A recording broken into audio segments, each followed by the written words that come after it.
Thomas Shelby has a reputation to uphold.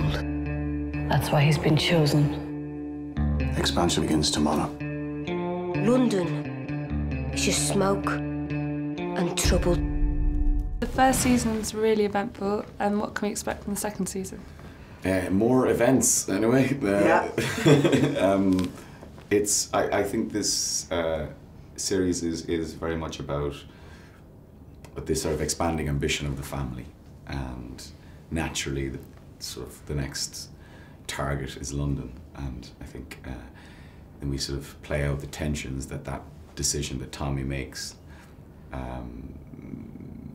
know, the ramifications of that. And then there's lots of other personal kind of stories. And I think Polly's story in this series is very, very key and very strong as well. And we've seen that Tom Hardy's starring in the second season. What was it like to work with him? It was. I'll speak because I don't. Before you think, oh, how awful, how embarrassing. She won't even comment about it. I don't meet him in the series, you see.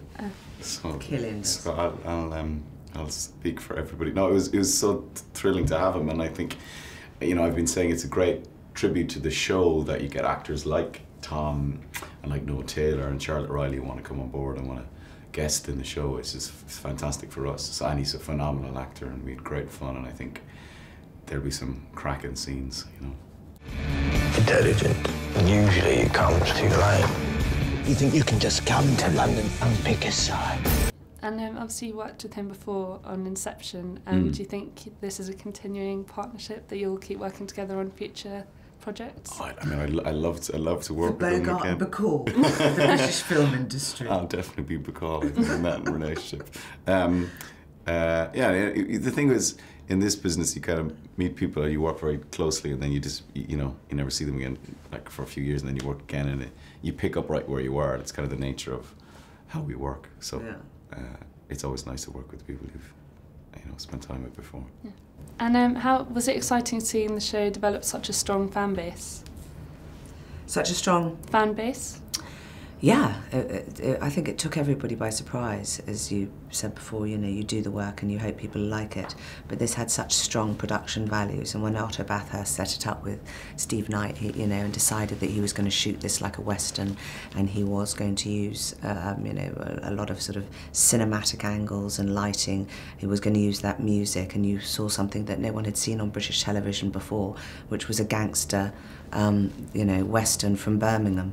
And he develops it further into this season. It's much, much more edgy because Stephen's set it all up now, so he doesn't need to explain the relationships again, and he doesn't need to introduce any new characters. So he's run with that, and I hope the fan base will as well. We've nothing to fear, so long as we stick together. How did you manage to pull off the Brummie accents? Wow. Tentatively. Yes, I mean it's a tricky enough accent to get right. So, you know, you do your best and you do the research and you spend the time, and luckily, you know, Stephen Knight, the writer and creator of the show, is from Birmingham, so I used to leave messages on his phone in my early stages of learning the accent, waiting for him to, you know, say something nice. He's sitting at home tense in my kitchen. Sure, he hasn't got your number. He still hasn't gotten back to me. And you've both been in some huge films in the past. Do you prefer starring in big blockbusters or letting your character develop over a whole show? I think both of them have completely different disciplines.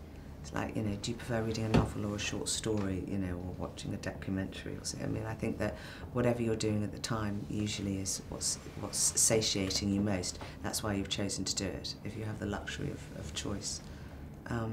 So I couldn't choose. No, I don't never. People ask me that about, you know, film or television or theatre, and it's really all about the stories and less about the medium, you know? I mean, the chance to do something over 6 hours and then another 6 hours is, of course, a real gift. But then some stories don't benefit from serialization. They need to be 90 minutes in a dark room in a cinema. So it's wherever the good stories are. That's what you're trying to follow, really. And if you could make a cameo in any TV show all over the world, which one would you choose? Oh my God. South Park or The Simpsons? Wow. Can I have one of those? Yes. Whichever one he's not doing. Yeah. No Family Guy? Okay, I'll take Family Guy. Okay. And we're soon going to see you in Heart of Sea. How was it working with Chris Hemsworth? We're big fans in the Glam office. I'm sure you are. Yeah, he's brilliant. It was fantastic. We had a lot of fun. It's quite a hard shoot, and we were out in the open seas, but Chris is fantastic and great fun. So, yeah, I mean, it comes out next year, I think. Peaky Blinders, coming soon to BBC Two and BBC Two HD.